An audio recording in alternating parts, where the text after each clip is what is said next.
All right. Hello, everybody. Okay, so here's the thing is that here's what we got going on tonight. Tonight is the fifth and last session, you guys. And how did we get so much favor for Kirby to say, yeah, I'll hop on? Wow. Okay, so that's a deal. Anyway, okay, so here's what we got going on for tonight. Liz, this is our final session, our fifth and final session. And to everybody out there that has been willing to, do your homework, post it online, tag it online, share it with the world. That, you guys, that is such a blessing when you do that digital seed like that. And here's the reason why is because when you send it out there, you reach people that we haven't been able to reach yet.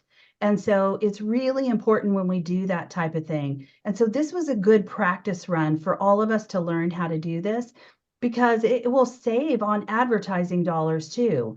And we want to use the dollars that we invest into, WOWLife World or WOWLife Church or whatever. We want to use those dollars to, bring forth some solutions and that sort of thing. So we can do some of this stuff for free.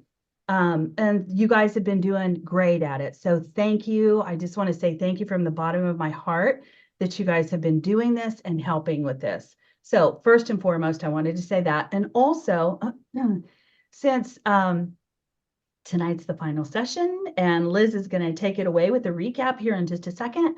But a couple of other things is I want to say to all the facilitators, all the leaders that led this whole Mysterion thing, I just want to tell you guys thank you.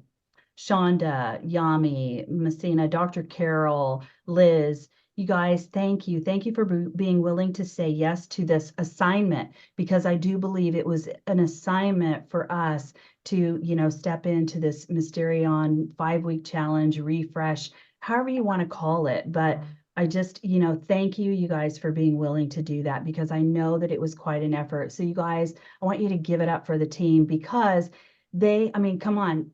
Yeah, exactly. I mean, it's been a great thing. And I so appreciate you guys and all of you guys that have been willing to, hop on every week. And you know what? The videos are still out there, so you can share them with people. And so that people can get an understanding of what this Mysterion is. So, okay, so there's that. Then before I hand it over to Liz Blake to bring us home before Kirby, she gets to go before Kirby. Bless your soul, Liz. Yeah. Anyway, you guys, first of all, happy St. Patty's Day to those of you that are still on the St. Patty's Day time zone. Some of you guys probably drank some green beer today and maybe had to put down your beer to hop on this call. So anyway, just wanted to say that. And then also stay on until the end of the call. I mean, Kirby will probably hop off, but you guys stay on until the end of the call, because we're going to draw our last winner, our last giveaway for the registration to Financial Flow. So you guys, I'm excited about that. I'm excited about giving that away. And so yeah, I think we're good. Liz, are you good? You ready to go? All right. Well, it's over to I you. am. All righty. Cool. Thank you, Rose. That's really cool. It's great to be here. And I know it was quite a thing to sort of accept coming here, because, we've all got challenges. I don't know about you, but we've all got challenges ongoing in our lives, and it's kind of inviting and embracing that is it's cool. And it's great to see the excitement that's been building, with people's testimonials and stuff. And yeah, definitely post that on your own pages as well, and that your testimonials. But Mysterion. Okay, Mysterion, of course, is by Kirby de Lanerolle, and it's about living in the flow. So living in the flow, freedom across two domains, on earth as in heaven, and appropriating the reconciliation done at the cross. It's about our finance, health, and wealth, the earth element connected to purpose. Like those two are absolutely connected, and the weight of glory on on every person. I'm doing a little bit of it. I've taken into consideration with this recap the fact that some people here may not have seen all of the previous sessions. So it's very Mysterion is very much about being authentic and conscious. And so today I'm drawing from Mysterion, the whole series of 5, for a broader foundation while highlighting what's been covered in the series. And I'm going to actually recap sessions 4 and 5, and if there's time before Kirby's ready to start, if there's time, I'll just recap the 1 and 3 to give an even better foundation. So I'm quite ready to do either. Okay, so 20 minutes, if you can just be really conscious, because I'm going to work from notes so that I stay conscious. And here we go. So session 4. Welcome to what was just touched on, mentioned really last week as the, well, you're going to see it completely back to front, but the ledger of righteousness.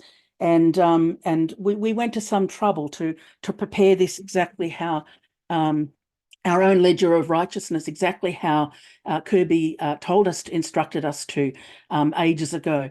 It's this ledger. What is it? It's an ancient Coptic way of praying. It's very Jewish, and has been he's adapted it for us. It includes the impartation of a very specific personal angel for the Mysterion program, and that angel works with us at our starting point, because if we're not we might start at this level financially, and or it might be this level financially, and so we all have a starting point. The aspect, Kirby introduced us to the aspect of the angelic, stuff I've never heard before, it takes a lot, I feel, to sink in, that in the angelic there's no concept of quantity. That's weird when you're budgeting balances, budgeting, whatever, but no concept of quantity, time, or space. So in the heavenly realm, 50 is like 5,000 or 50,000 or 5 million, whatever. That's very weird for us. So when we say, let your kingdom come on earth, so we've got this earthly and this spirit realm. So when we say, let your kingdom come on earth, we're spiritualizing, we're adding spirit to the earth. There's a transaction, a conversion that's happening between heaven and earth in the different languages and the different currencies. So our objective in maturing, I know I'm going to come at this like a fire hose today, but our objective in maturing is to teach our flesh to engage with spirit the right way, that is not tied to earth, time, space, and quantity, not us being not tied and expecting that. But it doesn't mean we're trading in our earth senses. We're not giving them up and sort of living in some fairyland. We need our nervous system for earthly meaning, like justice. I mean, what's justice without earthly meaning? What is conscience without? I've got to have something. I've got to have a conscience about something. So Kirby also laid out for us scriptures dealing with the opposite driving forces of this whole cosmos, and they are opposite, they're opposing forces, and that we can't serve both, the spirit of mammon, and that's what session 4 was about, the spirit of mammon versus the kingdom of God. And there was Matthew 6 and Galatians 6 that talked about, the tax collector, which is the spirit of mammon. And then the other one was about the spiritualization of money. I'm saying that carefully. So the whole context of this was that the context of all this is that the Bible is all about justice, bringing justice to earth. So fascinating. I'd never seen that before I came to WOW. And the more I think about it and sort of see it in scripture, I just see it in scripture everywhere. And so your purpose, I like to talk personally, actually, my purpose, so you can say my purpose, but my purpose, my power and my influence is connected to my wealth and health and finances, because those things are needed. My wealth, health and finances are needed for justice and for solutions for humanity. We need those earthly benefits for that. And it's really cool teaching this, because it just kind of helps me take more ownership. So therefore, all this we're talking about, and it's in Mysterion and doing the ledger of righteousness, it's all useful, connected to our purpose. It's about that. And our purpose is, which we're propelled by, is where my power is, or your power is. My purpose is where my power is. So when Jesus gave the concept of prayer, because prayer is very involved in this, a transaction between heaven and earth, in Matthew 6, a couple of things, he contrasted manna in the wilderness, a daily supply, with the Israelites' desire to convert it immediately for need and store it or hoard it. And Jesus contrasted that with the I am power to convert anything, which is fluid, a living word. To convert anything using with the living word, and that's not bound. And if my voice is slightly edgy, I haven't done this at WOW before, so I'm slightly nervous. But introducing the ledger of righteousness, it's very relevant to Jesus' prayer model in Matthew 6. And I'm mentioning verses because many people will really appreciate that. Matthew 6, 9 to 21. Things like where Jesus said, forgive us our debts as we forgive. That's justice issues. Lead me not into testing. That's patience in the conversion of word, spirit to substance, to earthly substance. And the power and the glory, yours be the power and the glory. That's the measure and weight on earth through us. One of the previous sessions goes through that beautifully, if we get time to do that. And then, so that was the New Testament. And the Old Testament reference was the conversion of spirit to earth or natural, was where Abraham sowed. That's in the Old Testament, how that conversion happened there. After Abraham returned from the defeating the kings in Genesis 14 to 28, he first tithed to God as Melchizedek.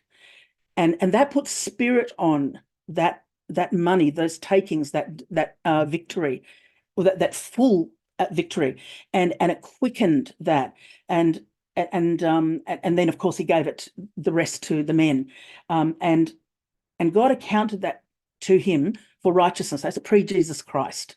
And so God balanced the books. God paid Abraham. I'd never thought of that way before. It's kind of like, oh, that's weird. How can God pay us? Like, aren't I a lowly worm? And readers of Richard Scarry books will love that reference. Okay. Now, God is not a debtor to man. So if there's something you want, is there something you want? Is there something I want? Do I want life over earth patterns, over earth times and earth seasons?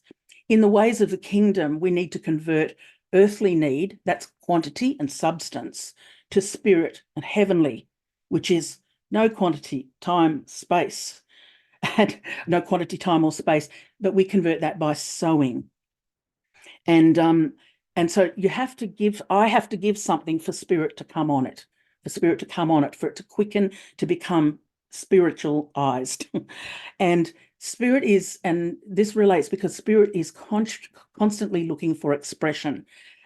It needs this, and the spirit needs earthen vessels. It's so weird, isn't it, for us to think of this, that, that's how God has chosen us earthly vessels. But so there are two very opposing domains, though, because they're drivers, and two opposing systems, and that's heaven and earth. It's why we can't serve two masters. It's why it's not saying, naughty, you're not allowed to serve two masters. It's actually saying it doesn't work. It can't happen. It's impossible. So session 4 was about the prayer of the Holy Spirit, come to my finances, career, family, business, and like, who are you giving? So who am I giving those things to come into? What am I giving it, the spirit, to come into? What am I giving it, spirit, to come into? And how do I seek first the kingdom? They were kind of the questions of session 4.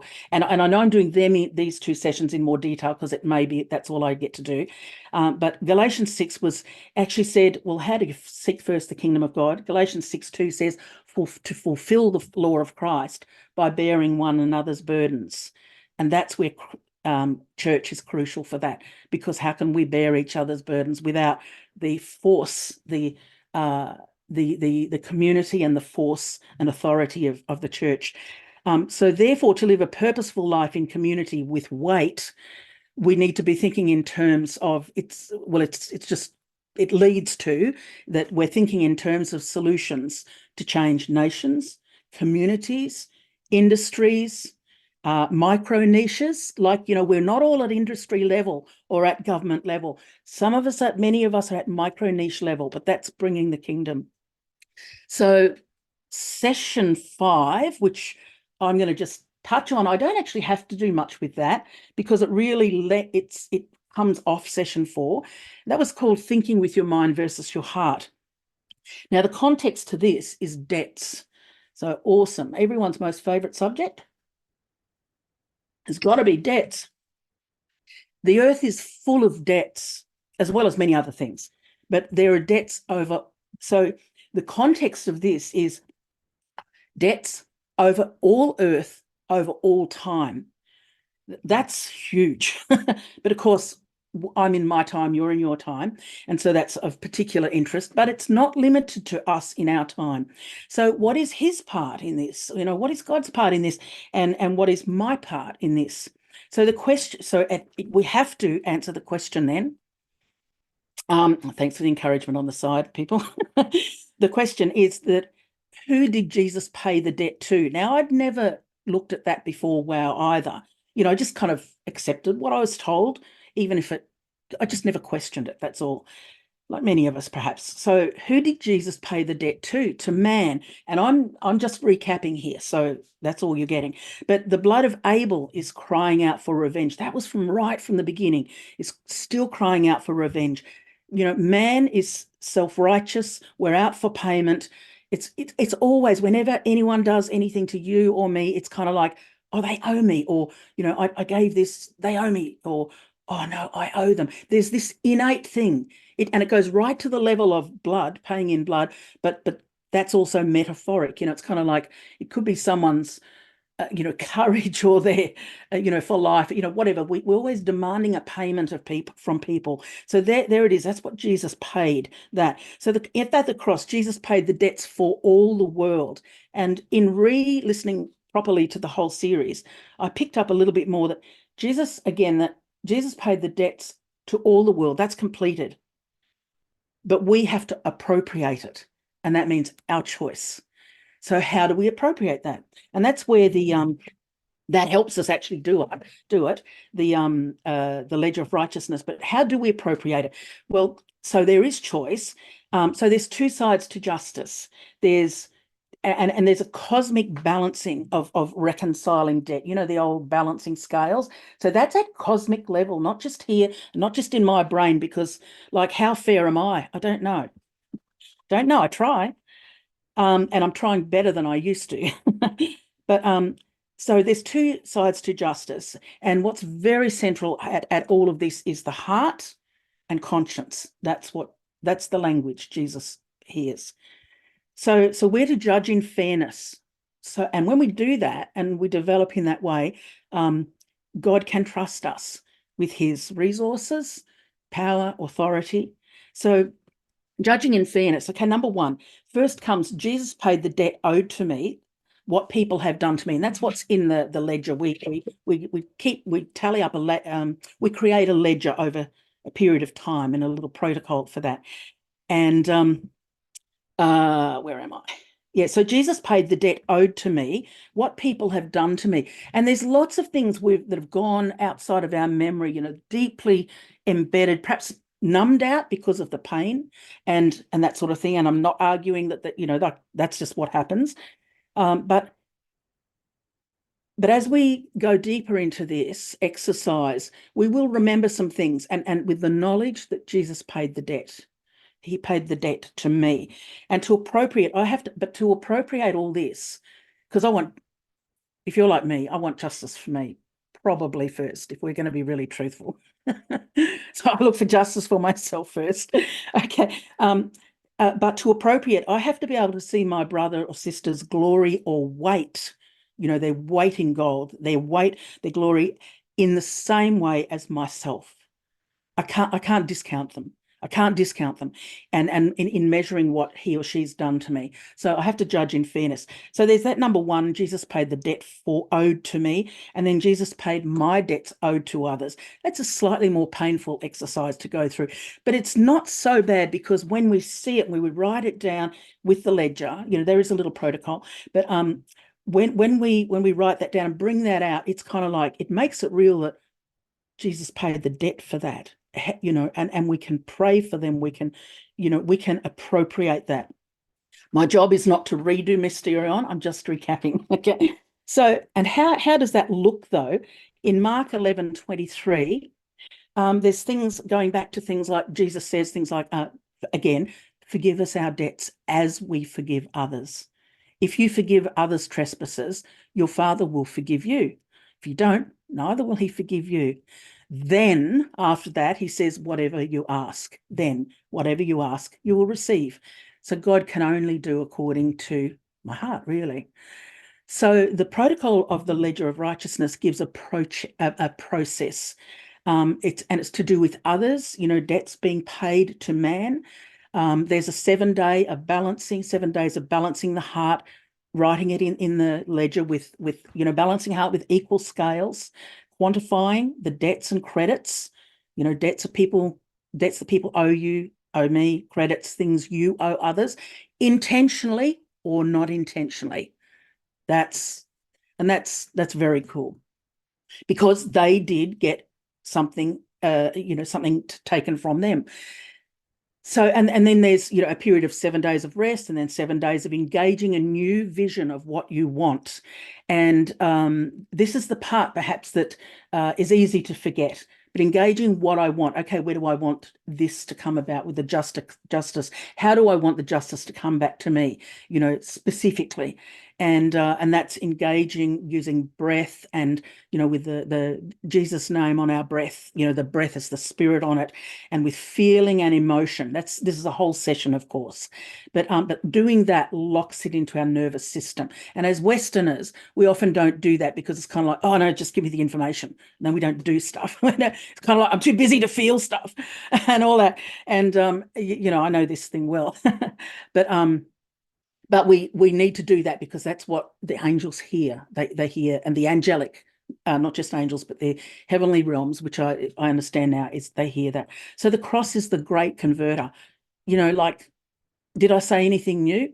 Has Kirby told us anything new? No.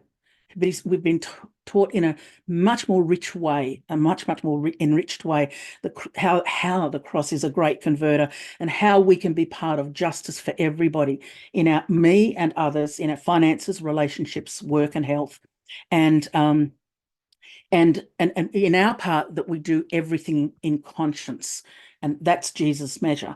Now, that's before I just have a couple of very slight closing remarks. Rose, is that enough before I just give another paragraph? Is that enough, or do you want me to really flip through the sessions 1 to 3? No, you're fine. You just, and Kirby will hop on when he's ready. Cool. Because Cool. it's quite early there. Yeah, cool. Still. So yes. So you just Okay. go, and you know how it is. He'll pop on, Cool. So, and you'll be like, okay, and this is a wrap. So that's it. Thanks. Yeah. Okay. That's cool. Okay. So conscious back on. Fun and games for you. Okay, so I then, since we can, I'll take us back to the foundations of sessions 1 to 3, because as I said, 4 and 5 were very close together. They were quite kind of bonded, but session 1 to 3, that's the real foundation. And that started with reconciling the earth element. Now, we all know this world symbol, that's central to everything, isn't it? It's really hard to get to the top. There's not many there, etc., etc. Okay, so that's the world symbol, the pyramid, and there's lots and lots of stuff around that. So the earth element is, or everything to do with the earth. So money comes with favor and purpose. Money is opportunity, and it's to be harnessed. Okay, so God is looking for a people with a strong will for his purpose, so that he can trust us. Matthew 6:32 was a foundation. Your heavenly Father knows your need. what Gentiles seek after, like what Gentiles seek after, like pay the cost for, put a massive risk, really, really pay the price for. What Gentiles seek after, your Heavenly Father knows you need these things. But we have to have the same heart. There has to be that seek you first. So that world symbol, that's the algorithm, the patterns of the world. That's in everything, everywhere. Great cost, risk, sacrifice to get it. We deal with this every day, and that's being reconciled to the earth. But the kingdom flips all that. It works this way. Nothing's taken away, but it flips. And what is rare becomes everywhere. And we serve, and at every level here can kind of make or break us. It's a threshold. Remember that? Remember going through that in week 1, talking about the threshold. And that threshold is that invitation. It's kind of like the glass ceiling that I've got to walk, that I'm invited to walk through. So session 1 keys was really about seek first his kingdom and his righteousness or justice, and all these things will be added to you. And that's actually, speaks of, well, wow, our purpose as well is that's what we're really on about. We then went on to Okay, so Liz, yes, maybe I want to stop you there, because first of all, that was awesome. I loved the way you brought the earth element back out. And then Kirby's gonna hop in. So cool. Can I give a closing question? yes. Thank you, because you got to finish something. Well, and so if so, they'll answer it in the Yes, in the thank comment. you. This is a rhetoric question to leave you with, not to get answers. Yeah, yes. Thanks. So, are you passionately involved in your purpose? And if we get confused by that, we think, well, what is God's purpose? God's purpose is justice. And what's meaningful on this earth. And do I want to serve? I want to serve. Do you want to serve? Do I want to serve? What have I got to serve? Use what's in your hand. Use what's in my hand, the little or the big. That's it. And this then takes us this whole process will take us right into financial flow. And if you want to fill in the gaps, I really recommend redoing Mysterion. You're different from last time. I'm different from last time. And people who haven't seen it before, it'll be mind-blowing. And the ledger of righteousness, and I'm out. Thank you. Oh my gosh, Liz, that was amazing. You did a great job. Thank you, Liz. And there we have Kirby. Hi, Kirby. Thank you. Thank you for hopping on with us and doing this with us. I know it's early there, and thank you. Pleasure. I hope you all can hear me. Yes. Yeah. Yes. Okay. Yes. Okay. So let's, Liz, thank you so much for that wonderful, I was listening in, really superb synopsis on each section.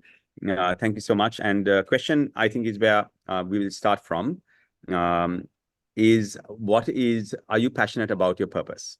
Okay, that's a fabulous question. And that's exactly what the Lord put in my mind this morning. I think it's evening for you guys, when we're thinking about purpose. And that is where the key is. So I don't know how long I have, but I'm just going to talk about that, because I think that's where things have been missed. When I say things have been missed, is if you look at anyone's business, or if you look at anyone's ministry or their growth, one would realize that, Elijah, I'd like to see all of them on the screen. So, sorry, I'm just getting my screen adjusted, if you don't mind.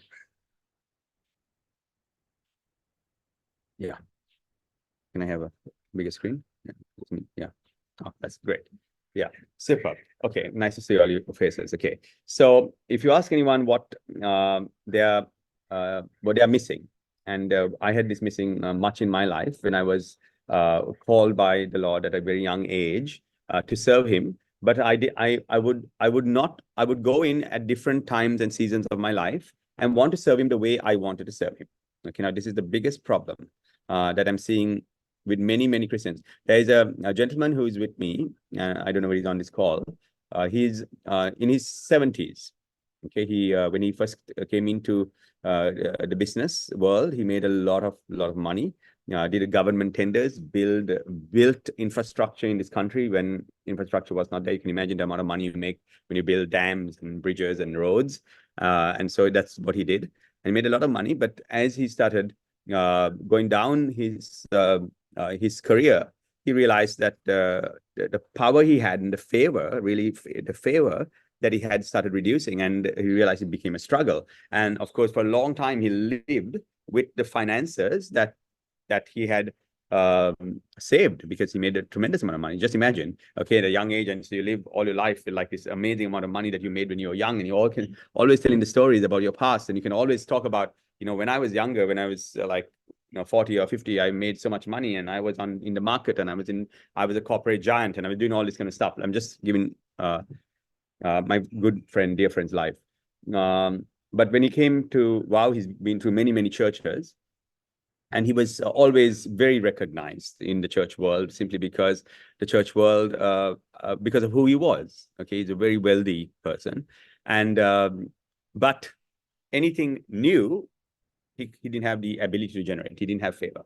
Okay, but the past stories were good. Now, maybe some of you here are like that. Maybe you all are just getting into something, but just understand. So what was the problem? How come favor came in the beginning, okay, and everything he touched turned to gold? And then as he progressed, he saw that favor was reducing in his life. Okay, this happened to me, and I was able to catch it in a very short period of time and understand what the Lord was trying to teach me. And so when he came into to our church as well, he's very recognized. So he's doing all the right things. He's sowing. He's always done it. He's never not given his tithe. He's always tithe. Those are fundamentals. And so he's been all doing that. And so his thing was, even as he came into our ministry, there was a massive donation that came in first. Because that's what he does. He comes into a ministry, he gives a big donation, and you're a part of now the ministry. You're probably a part of the board. You're a part of leadership. All this, but still, that ability to create again, the power to be the creator, was amiss. That's where the problem was. And so what needed to happen was something different. What needed to happen was he needed to be, no matter what his age was, his ability to create, to become that, to have the same type of favor has to be on him. That the same favor. God doesn't lift the favor of a person just because you're getting older. There's something needs to be discerned.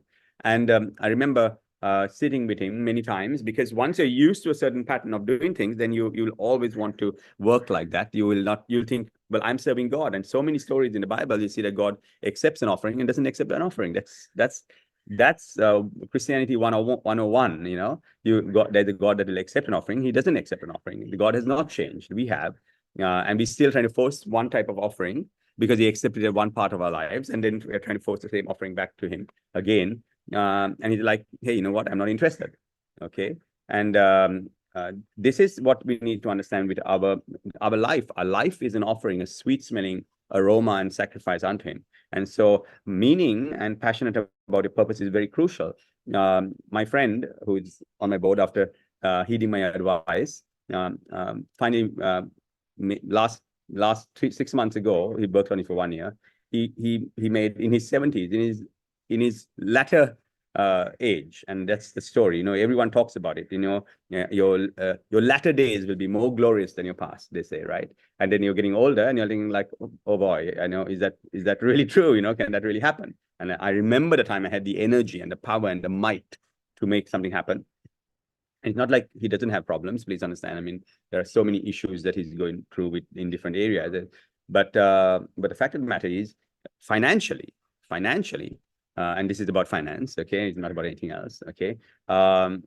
Financially, he, in his latter age, he just did a governmental deal that far exceeds anything he's done in his younger days, okay?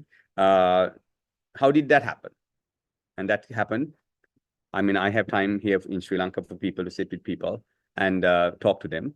I don't have it with a global presence, but it happened during me understanding certain areas and showing him that these are the areas that need to be fixed and corrected. And it had to do with not just when I say passion for your purpose, it means are you keeping the tension on your purpose? Are you keeping, do you understand that the offering that has to be given has to be an offering that will bring that favor, that it has to be that type of offering? And the offering is not to do with money, not even giving sowing money. It's to do with what is the gravity of your purpose. Who are you?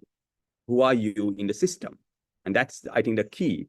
And the Bible constantly asks the question, what are you? Are you an eye? Are you a hand? Are you a leg? Are you a toe? See, if you don't know your identity in a system, I mean, I don't know how many of you are wowers here, but the Bible is about a system. It's about systemizing, reconciling means systemizing. Okay, reconciling the cogwheels, the bolts, the nuts, the who is the leg to a hand? How does the body walk without an eye, without a leg? Finding these body parts, like I've always said, is probably one of the most important aspects of your life. And that is why we never deviate from the concept of church, because systemizing, this is a system that works. Okay, so finding yourself who you are in that system is very crucial. And then minding your own area and space is the next step. And the first thing I did when I was invited to be able to come to the USA, I always came to the USA and I did my thing and I went off, right? But when I came to USA, I said, okay, what we need to do is to systemize. We need to bring them into the understanding of what is the system, who are you in the system, and where do you work in that system. I think that's the most important thing, and that's what I'm coming to for in Financial Flow this time. Today, I mean, for a church that has very started in Sri Lanka, I don't know whether anyone knows my background. I mean, a lot of you are familiar faces, but we're probably the most influential church after the Catholic Church in the country. How do we do that? We are the most successful people in our country, in our congregation. We're constantly growing. Yesterday, I couldn't even, the crowds are massive. How are we successful? How are we having the testimonies? How are we in every industry and winning in every industry during a financial crisis? It's not possible. It's only possible because identifying the system, raising hands, saying, I am a part of the system, and then saying, this is who I am in that system. That's the key, because I always tell the story about the gravity of, whether you like it or not, God has a plan, and God's destiny is moving towards an agenda, whether you like it or not. Okay, whether you want to be a part of that plan is what you need to answer. But God is moving in according to a vision and a plan and purpose and dream that He has. And so what He does is, when you're young or old or whenever you get to know Him, He brings you into a certain system. Mistake number one is people miss that they're called into a system. That's mistake number one. Okay, they only flirt with the system. After a little while, they realize, like, I was called to be in that system. I was supposed to be there. I remember the time when I was hanging out with a friend of mine, and he invited me to, like, work with him and stuff like that. 10 years passed, and this guy became the third largest tea company in the country, making like $1 billion. And at that point, I was like, I ran with this boy, man. I lived with him. I ate and drank with him. I mean, he invited me. Like, I was one of the first people invited onto his boards and stuff like that. And I was like, yeah, whatever, you know. And I missed it. I didn't see it. And it was like, this guy's massive now. And I see him once in a while, you know, in Colombo, going out. And I was like, that's my buddy. But I could have been more than a buddy there. And I missed an opportunity. Okay. But this is God gracious and good and constantly churns out opportunities. What is rare is everywhere in the kingdom. I heard Liz say that's a great slogan, right? What is rare is everywhere. The opportunities come again and again and again. But we keep missing it again and again and again. And I think that's the key. And so God always brings you to His dream. Here, I've got a dream. And the dream is about not making money. The dream is about what is His will. What is His will? Okay, so let's get to that. Now I'm going to talk to you about what you might consider boring, but very, very crucial things. Okay, I say a story like this. I say that the sun, and I keep saying this because it's so important, then you'll understand systemizing. Okay, whether you like it or not, you're a part of a system, but maybe a dysfunctional part of a system. Okay, maybe you're a cross-cutting part of a system or many systems together. Okay, but you're dysfunctional. You don't know your identity in the system. So For instance, let me say, like the moon, it goes around the Earth at 3,000 miles per hour. These speeds might be not astronomically correct, but I want you to understand it. But it's orbiting and it's going in. It's a part of a greater system. When I say it doesn't know is that it's been taken by the Earth because it's tied onto the Earth. It's a part of the Earth system. And you must understand this is on the subatomic level and also up to the infinite universe works in the same way. Okay, everything works like this. Okay, but what it doesn't know is that the Earth is traveling through space at another speed, maybe 50,000 or 30,000 miles per hour. And it's trying to get, and it's taking the moon doing a 3,000 miles per hour with it. Okay. And what the Earth doesn't understand is, though it's traveling around the sun, that the sun itself is traveling at 500,000 miles per hour. And it's taking all the planets with all their moons with them. Okay. Understanding first that that is happening is important, but that is happening in your life. Whether you like it or not, God is fulfilling his dream. Being a part of it and living a long life, I think living a long life is very crucial. And people talk about immortality without understanding this. You cannot live a long life without being a part of the system. Okay. Long life comes because you're a cogwheel. If the cogwheel breaks away, we've lost the whole machine. Okay. Making a part, the intrinsic part of the system is very, very important. Okay. So if you're just on the periphery somewhere and you're just hanging around, you're open. You're open. If you're a part of the system, then the machine is bigger. The sun and the gravity, the power of the sun to pull all the whole solar system, including the moons with him, there's a gravity, because they say maybe the sun, maybe this is a hypothesis, is going around a star called Sirius, or they're saying some other star. I don't know what it is. Okay, but and again, you see this happen again, and then the Sirius is going around something else, and you'll see again a greater system. So being able to understand, oh, I'm part of a much, much greater plan, a dream that I can't even comprehend. I won't even try to comprehend. What I'll comprehend is who's right next to me. They say when a shoal of fish, and they've done research on this, and they call it collective flow. In flow science, they say starlings, it's out online. Starlings, when they go fly together, the one starling, how it knows to turn to the left and the right and the whole thing is they'll all fly together in a herd or a swarm, or what do they call birds? I can't remember what they call birds. Okay, but they'll fly together. But who is given the instruction? And that's the key. And they realize that the starling knows he doesn't know he's not looking at the big captain of the ship. Okay, he's not looking at who the top guy is. He's not even interested in making relationship with the top guy, because he's interested in swimming together. That's all he's interested in. And so therefore, the thing that the starling knows is he only knows the 6 or 7 starlings that are around him. And he is very, very aware of the 6 or 7 starlings that are around him. Okay, this is important. Okay, and that's important because he knows, okay, this is my space, this is my system. As long as I'm watching them, I'm in the whole system. Okay, I don't need to look at what Kirby de Lanerolle is doing or the head of my system. I'm just looking at my starlings. Okay, this is important.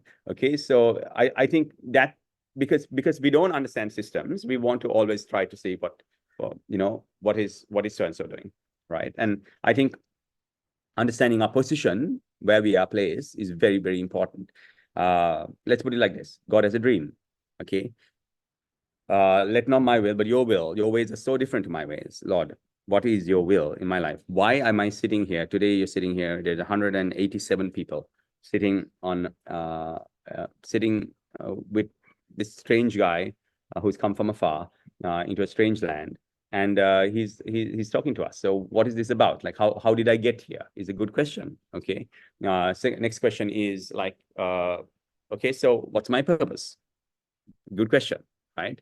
What's my purpose with you? I know my purpose with you, right? So I'm not confused about it. I know exactly what I'm going to do, and that's why I'm here at a very we are in the morning, after training a lot last night. So I'm just trying to show you that I'm very purposeful. I'm very intentional with you guys in what to do. I'm trying to systemize. From the time I came in with a group of mystics, I'm trying to systemize. It's like, okay, let's put an order down. Let's get them to understand what an ordination is. What is an order? How do we rank them up? Okay, let's get this machine going. Okay, so if you ask the question, what does God want? I don't think that's complicated, but people miss that. But that's a good question to ask. Forget about what I want. What does God want? What does God want with my relationship with WOWLife Church? Okay, what does God want? What do you think God wants? And I just want one-liners, okay? Just one-liners. Just throw out 3 one-liners to me or 4 from the crowd.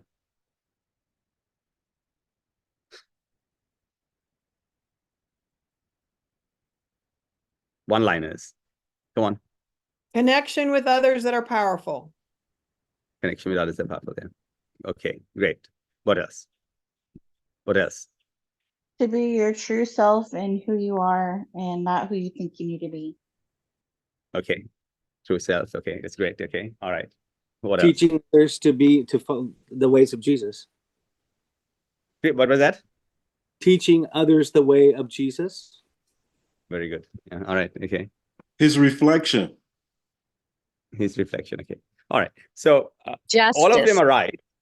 Okay. All of them are, yes. Okay. All of them are right. I like the word justice at the end as well. Okay. All of them are right. Unity. Okay. Okay. Right. Now good. Okay. Now I'm going. Now, thank you. Okay. Now, all of you all are right. And that's good that we're getting all kinds of things. Okay. But I would combine, and this is the key about this thing. Okay. I'm telling you, it is the most thing. When we're in these parts of the world, please understand, when we're in these parts of the world, we are always discerning, what are we fighting against? You're constantly, what am I fighting against? Okay, we're always in a fight. What am I fighting against?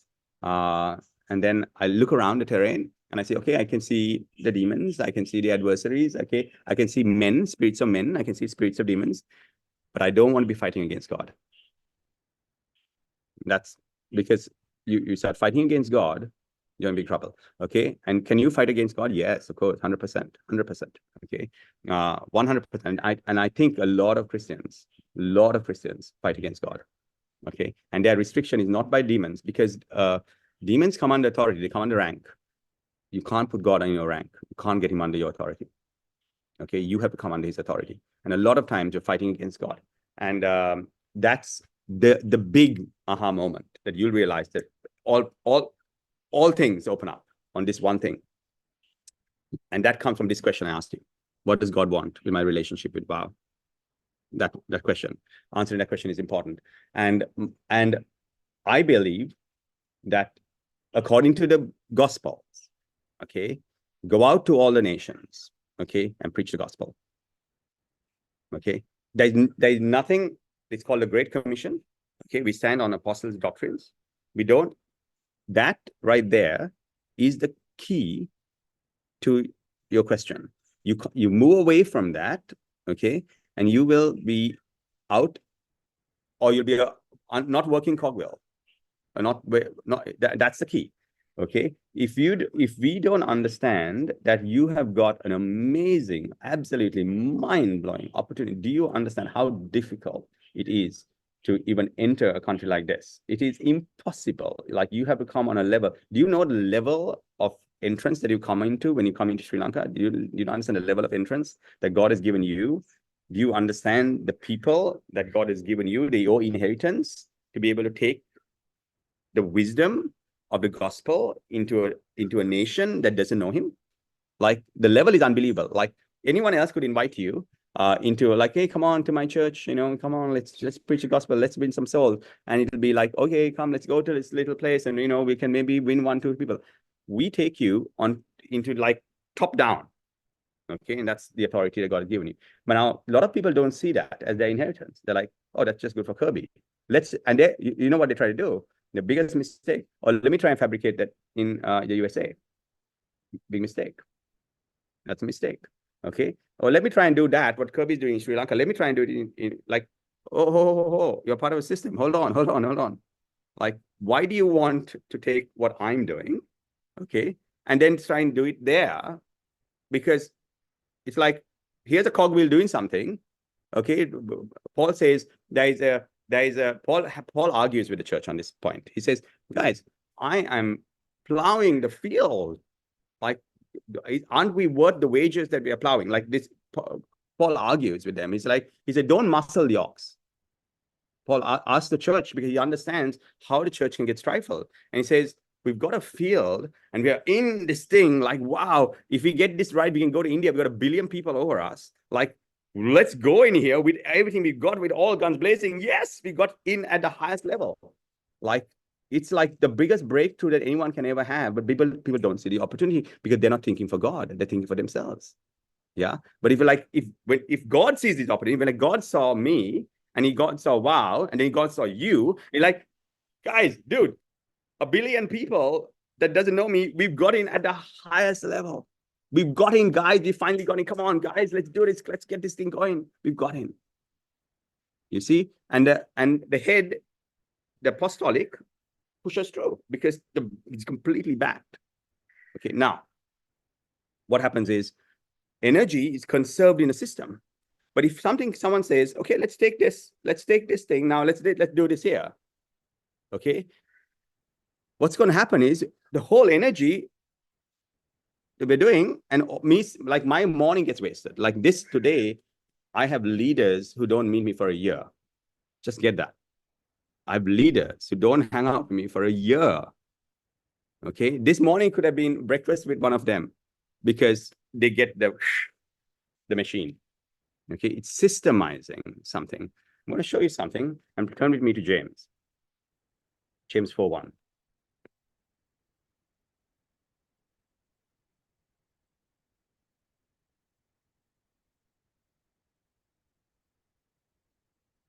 Okay, are you with me? Raise your hand and wave at me. Okay, okay. It says this in James 4:1. Is it not, okay, at the end of it, is it not that your passions are at war within you? Wow, okay.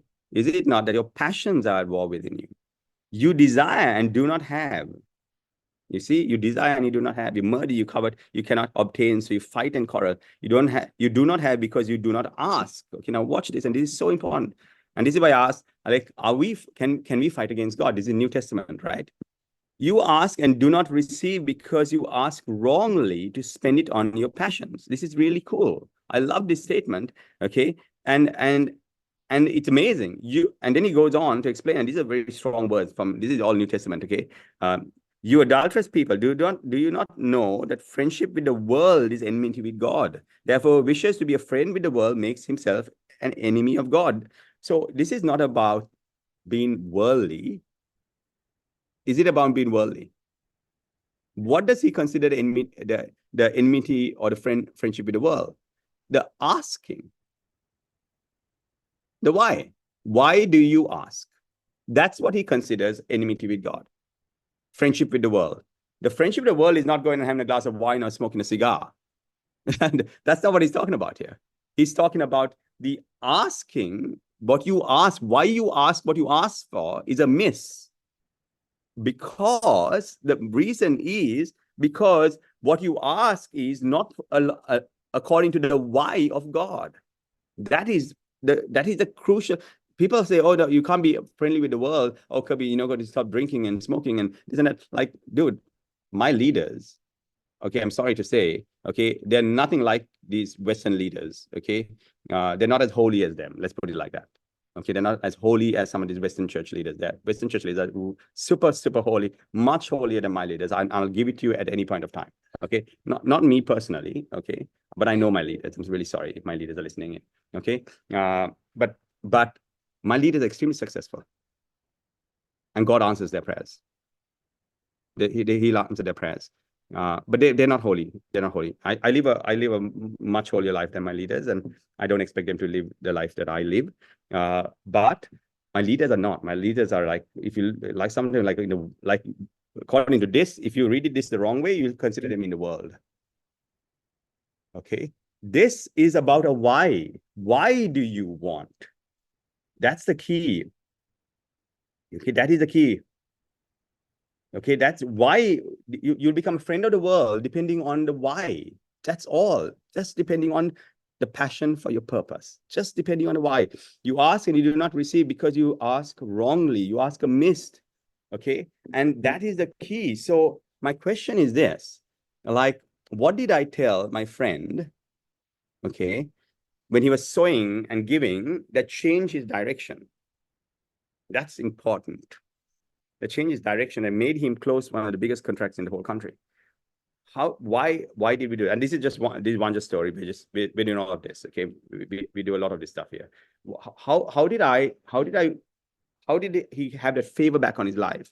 And you'll realize that it's understanding a system and fitting into the system. And if you listen carefully to what he talks here about, he talks about submission, and he goes, submit, verse 7, submit yourselves therefore to God. Resist the devil and he will flee from you. Okay. And that devil is to do with attacking your why, not attacking your mind or your body. It's attacking your why. There's a devil attacking your why. And keeping your why elusive, okay, is the best weapon of the devil. Keeping your why elusive. And people have so many self-righteous reasons why they do things. Okay. And that's the problem. Now I'm going to get to, don't worry, I'm not going to leave you hanging. I'm going to get to explaining your why. Okay. But it is so important. Like I told you something about very, very simple. There's a system. Just imagine the sun is going somewhere. And if the earth, okay, like a comet, its comet has got its own sort of orbit, right? Comes and crashes onto the earth and takes the earth somewhere, he's going to be out of the system. Okay. Many people are focused. They're not focused on like, what is the sun doing? Where is the sun going? Is there a bigger system? What's bigger? What is bigger than you is the question. Is God looking for something bigger than you? And is he constantly availing you to, hey, here's a system, but we want to do it on our own. Everything. Someone will say, but Kirby, we've done the mission thing before. Yeah, I know, but you've not been a part of the system. And yes, you did a mission thing before. Yes, but was it profitable? Oh yeah, I've been to Sri Lanka before. Some people say, oh, I've been to India before. Oh, I've been to, before. We've been a part, but yeah, but have you had the opportunities that I had? Why did you go? Why did you go? Well, I went because souls need to be saved and I want people to get to know Jesus. Good, great. So here's an opportunity that you will never, ever have. Okay. Now, are you still interested? No, but I'm not interested. Why am I not interested?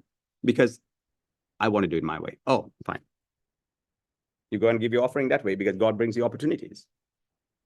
And everything about your life can prosper because church is a system.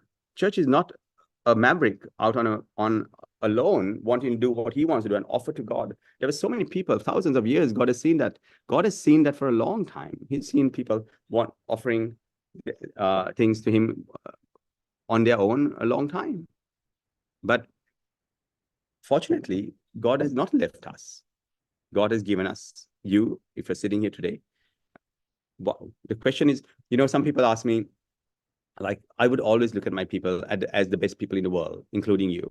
Like when I boast about you to Sri Lanka, I tell them, you don't understand. I've got Rose Copper. Do you know who Rose Copperman is? Do you know who Linda Odway is? They're like, so when they come here, they're treated like, wow, this is Linda Odway, because of the way we celebrate you all. And the fact of the matter is, because I truly believe with all my heart that you all are the best in the world. Like, not because I'm proud or anything like that, because I believe God has a dream and he brings the best to a dream that he wants to fulfill. And that's because my identity is, I believe that I'm probably the best in the world in what I do. Okay. And so I believe that God, when he chose us for this nation and India and this area to open up to Jesus, that he gave us in context to a gospel that is so attractive to them. Like, they're so attractive in the most persecuted time. This gospel is attractive to people who don't know him. Okay. And yes, he might have problems in those parts of the world.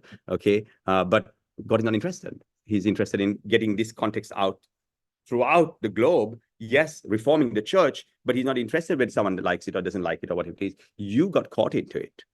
So when the question stops, like, have I got caught into some sort of, what is this? Or is it mystical? Is this doctrine? Okay, like, forget about all that. Is it working? Are we getting people coming in? Are we getting heathens who doesn't know Jesus falling in love with Jesus? Yes. Okay, that's the most important thing. Okay, what is the mystical stuff about? Exactly that. Okay, now, so someone said, but Kirby, I want to do my business. I've got a business. I produce paper. I'm a paper producer. I have a grocery store. My grocery store needs to become a supermarket. I'm making oils and I need to be able to take it onto a bigger, larger platform. I say, yeah, I know, but that's your business. Why don't you plug your business to God's business and keep the tension in who you are in this and let's go. And then suddenly your business starts doing well. And then suddenly where we are trying to go, like I know exactly what I want to do in the next 5 years, 1 year. So a system has a rank and leadership. So leadership says, hey, I want to go here. And if I'm going there, then everyone goes there. Once we get there, don't worry, we'll change direction. And say, okay, then we want to go here. I told Chitra Das, I don't know if she's online. I told Chitra, do you know how long Chitra Das would call me every day and literally pester me that I have to go to India? Take us to India, Kirby, take us to India. You know, WOWLife needs to go in India. Now, Chitra is just one hour flight for me. And I said, Chitra, don't even talk to me. I was like, don't talk to me about India. Okay. I said, let's focus now. Let's get the American guys going. And then we'll get to India. God will open the door. This year I went to her and I said, India is open. Chitra, let's go to India. But it took 5 years for me to get there. But she was submitted like, okay, Kirby, I won't push India. Let's focus on the US. Okay. And I said, okay, now India is open.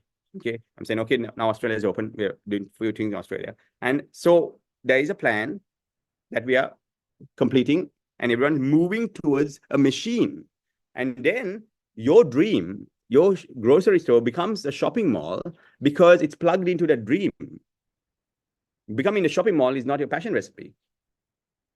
It is a part of why God needs to make you rich. Why does your shopping mall, your grocery store need to become a shopping mall? Because God wants you to be rich because you're part of a system of bringing 1 billion people to Jesus.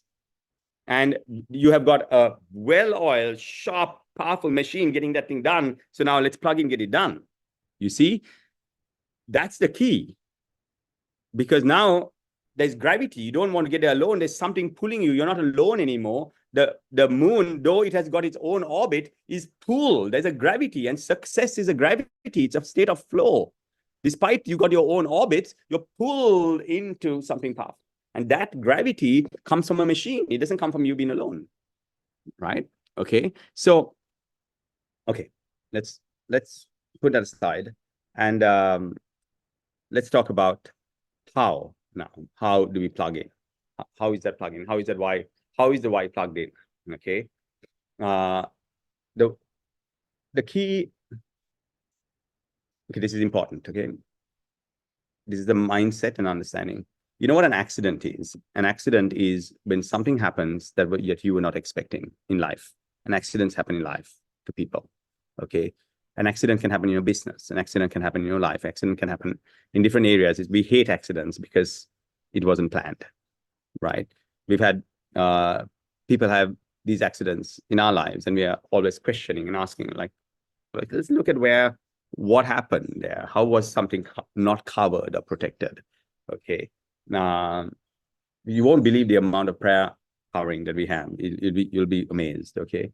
So how does something happen? How does an accident happen? If it's an accident, okay, if it's an accident, some are not accidents. Okay. And we are constantly trying to protect and cover.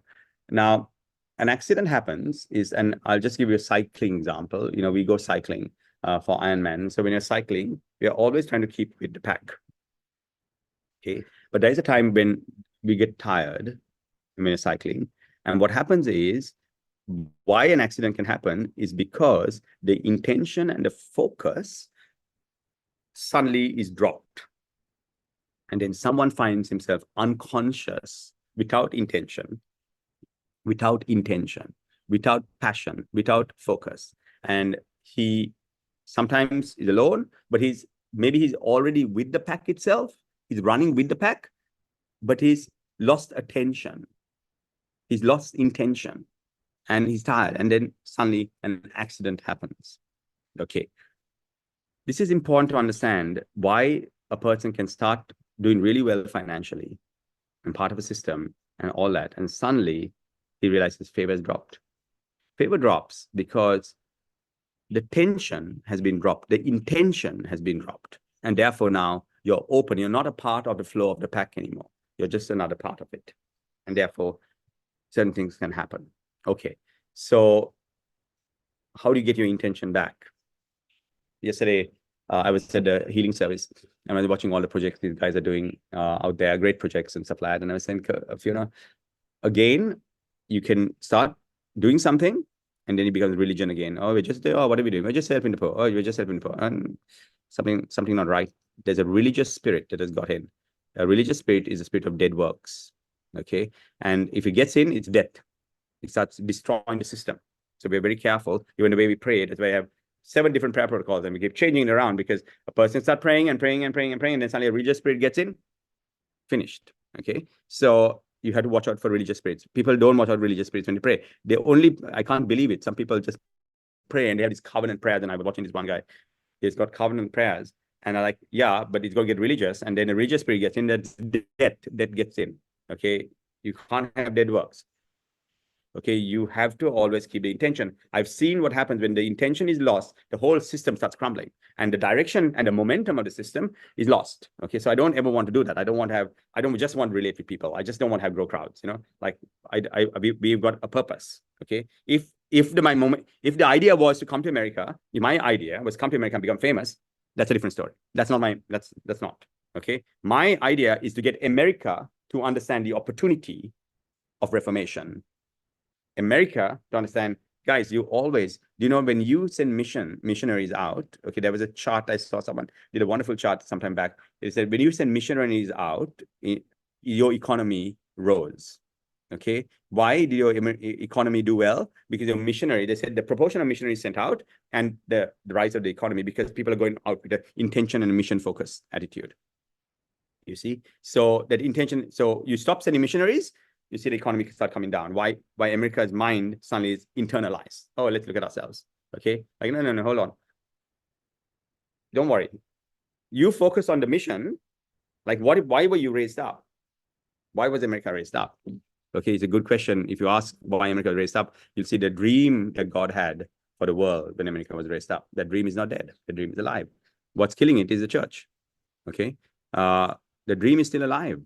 Okay. The more we focus on that dream, okay, you'll realize that the country becomes, it's purposeful. The purpose is lost. Why is America raised up? The purpose is lost.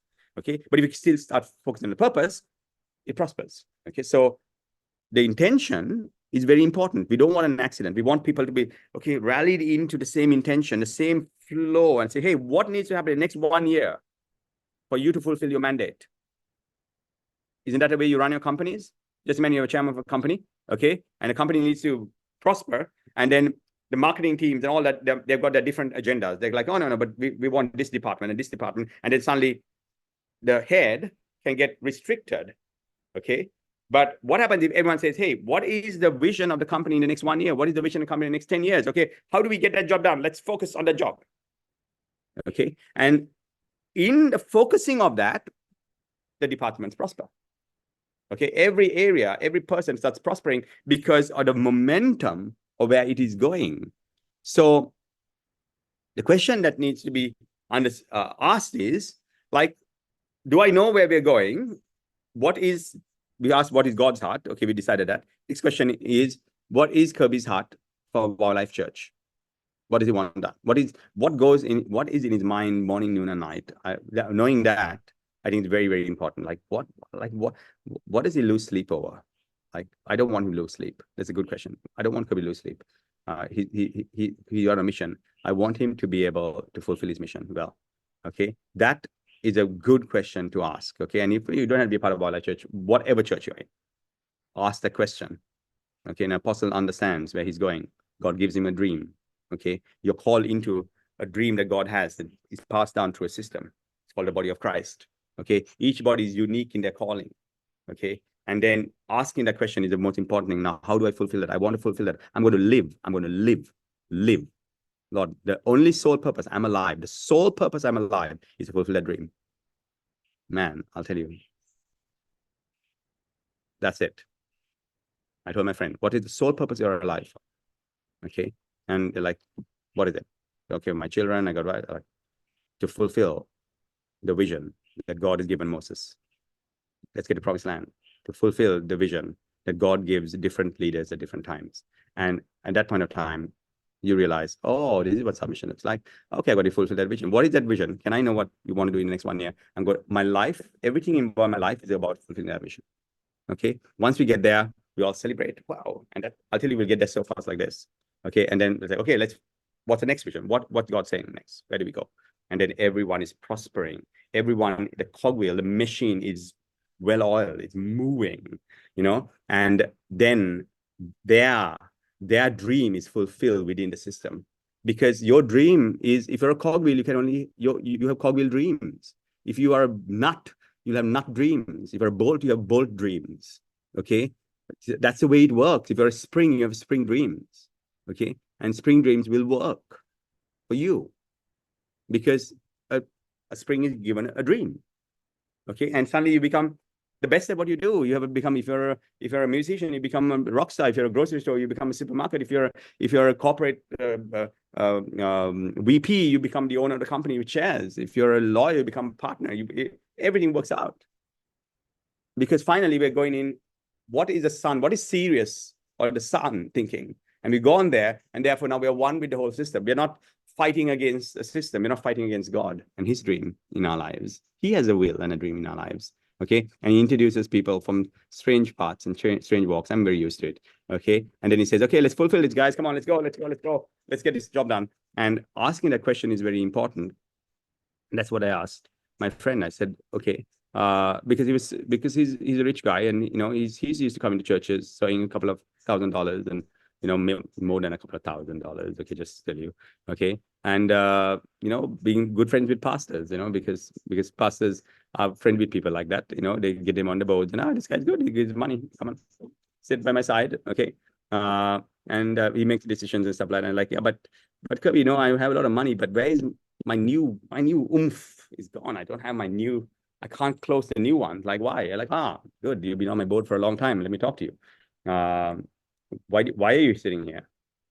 Well, I love God, I love Jesus, I love church. I'm born. I'm a Christian. I believe in church. Well done. Okay, but that doesn't fulfill your purpose. Why do you live? Why do you wake up in the morning? Okay, are you aligned with the vision and the dream that God has given us? Like, yeah, I know that. I know I like your dream. I'm there for you. What do you want? What do you want? You want some money? I'm there for you. Yeah, it's like, yeah, but you want to close that big deal, right? And some young guy is going to come into my church. He's going to dream the dreams that I dream, and he's going to get that deal that you're bidding for. Okay, because the dream is available to anybody. Okay, that dream is available to anybody. It's God's dream, and that deal is available also for someone who wants that type of favor and says, the only reason, he's like, God raised me up. I want to live for this dream. You'll fulfill that dream. And then my friend said, okay, tell me again, what do you want done in the next 1 year? That's exactly the question he asked me. And I said, I want this done in the next 1 year. I said, if I get this done, this country will come to Jesus. I know. I've never, ever felt that Sri Lanka could come to Jesus. I never. When I was young, I thought it was a dream. People used to say, oh, Sri Lanka can get to know Jesus. And I'm not saying Christians, please understand. I'm not trying to convert anybody. I'm not trying to convert. I'm saying get to know Jesus. Get my words. Okay, I'm not one of those religious fanatics. Okay, I don't think Sri Lanka will ever become a Christian nation. I'm not that crazy. All right, I don't think India will ever become a Christian nation.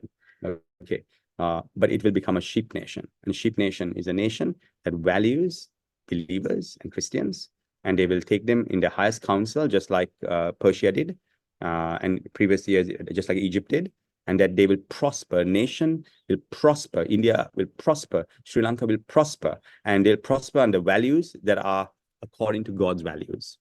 Okay, because we have access, guys. We have access, and it's like, this is what I need to do to get that happen. What do you need to get that? What does that practically look like? I told him what it practically looks like. They're like, you know what? I'm going to commit myself for this. And he brought us in, and we'll talk about all that in financial flow. Okay, what does practical plugin look like? Okay, there's practical plug into the system, and the practical plugin is what changed the whole thing. And that is not for today. That you got to come to financial flow, and I'll tell you how to practically plug into Sirius. That is very serious about taking the sun, earth, and the moons with him. Okay, so that's a financial flow. That's intimate conversation. But I can promise you this: it works. I guarantee you, it works. And greatness is waiting for you, but greatness is waiting with a great dream, a big plan, and not a small plan. And that will take a lot. So if you ask right, you will not ask miss. You will win. We have won. And we're still winning. Okay. And I'm saying that with evidence. I'm not just saying that. Okay, that's it. Oh, wow. Wow, you guys. Oh my gosh. Kirby, thank you. Thank you for your leadership and thank you for your covering.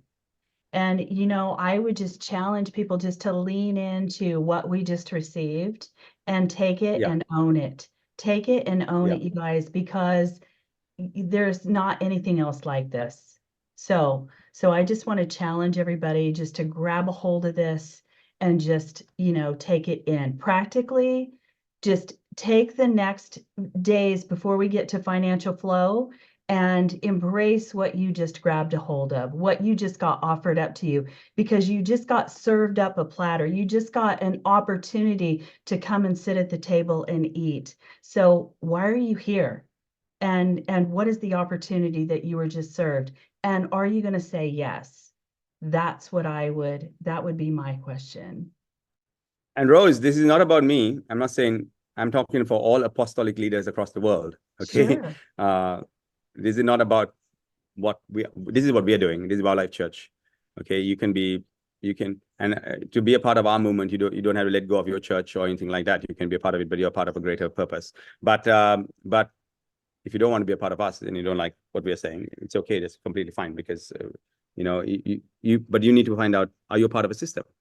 Yes. And what's the dream of the system? And how big is that dream? What is the gravity of that dream? Okay.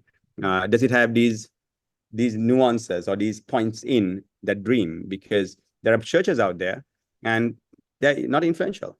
They don't have the impact with governments or anything like that. And my question is, like, why don't you have the impact with any of that? You don't have the impact with any of that because you're not fulfilling the mandate that you call it. It's a good club, but it's not impactful. So find a place that, and we're not the only ones, but there are people, there are many churches. There are many churches that are fulfilling God's dream. Yeah. So and many of them are very successful. Yeah, absolutely. And so Linda, I know you got your hand raised. I just want to throw this out here. Are you going to talk more about Sheep Nation versus Goat Nation at Financial Flow, or here, or? Yes, Sheep Nation, Goat Nation is very important. It's a mandate that we are on now under Dave Hodgson's covering. Understanding, I had a concept of it, but I didn't have the language for it. And the Sheep Nation is the nation that doesn't look at it doesn't look at it doesn't stay silent when it sees injustice, and the church rallies around that and is a solution to nations. Okay, that's the way it works. So being a solution, so we say we're a solution-based ministry, saying, okay, I've got a plan for that, I've got a purpose for that, and then being a solution, a righteous solution to nations, is the difference between a sheep nation and a goat nation. Because they ask the question, Lord, when did I see you in prison? When did I see you hungry? When did I see you unclothed? When did I see you? And they say, well, if you did it for the least of us, then you did it for me. So that means there are people who don't ask that question. Like they don't say, they'll see it and they don't, like, I'll pass them by, okay? Kirby Lanerolle will pass them by, like a message like this will pass them by, and they don't say, hey, how do we? Yeah, you see? They're like, that's a good concept. You know, the Western world is like that. Like, oh, that's good. Okay, that's great. That's great for Kirby's mandate. Like, man, it's not Kirby's mandate. It's not Kirby's idea. Winning people with the understandings of Jesus and who Jesus is not Kirby's idea. It's Jesus's idea. Preaching the gospel is not Kirby's idea. So when there's such an opportunity, not asking a question, this separates goats from sheep. And I'm not the only one presenting the opportunity, please understand. So good. So good. Linda?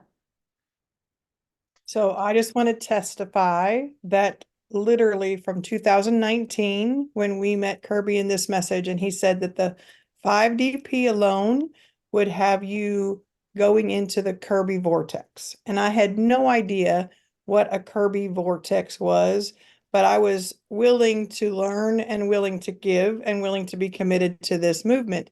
And so when I kept looking at our checkbooks, and we were able to build the event center, and we were able to do things just as individuals and as a business that churches would take 3 times longer to be able to build a church than what we could build the event center. We did it in 1 year, and we've had churches that have taken 3 or 4 years to do the same thing that we did. So there was both the event center, and now we are sitting on more money in our bank accounts than what we think is healthy, because it's not been, we've had 20 to 50% increases every single year since we have been connected with this ministry and with this Reformation movement. So I can't tell you how it's happened. I just know that our bank accounts show it, and that just gives us that much more money to sow. And so when Kirby's had different projects that he's wanted to have funding for, we had the money to be able to give that to Sri Lanka and let them use it in the economy. So we are a part of this, and God is showing himself strong on our behalf. And I just know it's all Kirby and it's all ledger righteousness. Even though my mind doesn't understand it, I just do it by sheer obedience. Yeah. That's Thank good. you, Linda. Yes, ledger of righteousness, great, very great application that really works. But this time we're bringing it in terms of we're bringing supererogation done into it. Supererogation means the work done by others where you can put it into your ledger. And that's why we call it advanced ledger of righteousness. We're bringing it in financial flow this time. But we're also understanding ledger of righteousness means why are you asking for justice to be done to you? Okay. And that question is a very crucial thing on ledger of righteousness to tip the scales. Like, what is it for? What is it for? And you'll realize where it has been amiss before. And so that is accounted for as well. That's so good. So good. I'm excited to hear more about that. Okay, Dr. Carol. All right, thanks, Rose. Thanks, Kirby. I just wanted to encourage everyone. Mysterion is not about money. Mysterion is about prosperity. And prosperity comes with participation. And what we have to do is we have to begin to understand that we need to do more than just tune in on Sundays and listen to the teachings. We have to participate in what it is he's doing. You know, Kirby, you brought up something really important when you started talking about the birds flying in a flock. I liked herd so very much. You've got to get up. You've got to try your wings. You've got to fly with the crowd if you want to be able to participate in the prosperity of the crowd. And Kirby has done an exceptionally good job of leading the way into prosperity. He's given us tools. He's given us opportunities. He has given us the things that we need to do to make things right in our own lives, to create that holy atmosphere in which God can bless us. So I just want to encourage you, take the things that Kirby has told you tonight and live them. Thanks, Kirby. Yeah. Oh, thank you, Dr. Carol. Okay, so Kirby, I think we're good. We have a drawing yet to do, but we know that you've got a bicycle to hop on, or you got to go swim or run or something. Bye. God bless you guys. Thank you. Thank you. Thank you. Oh my goodness, you guys, that was awesome, wasn't it? How exciting. I'm so excited about financial flow and what's coming next. But it's going to take me a little bit of time to just like wrap my brain around some of the things that we've already received. So those of you guys that maybe are new to WOW that are on this call, my suggestion to you would be to go back and listen to some of the current messages about my father's business. And also, if you're not a part of Mighty Networks, hey, Zach, can you drop the link to Mighty Networks, or Jude, or somebody out there in WOWland? Will you please drop the link to Mighty Networks? And you'll want to hop into that as well. Because some people aren't a part of Facebook, and it's a good platform to where you can get all of the WOW stuff available to you. So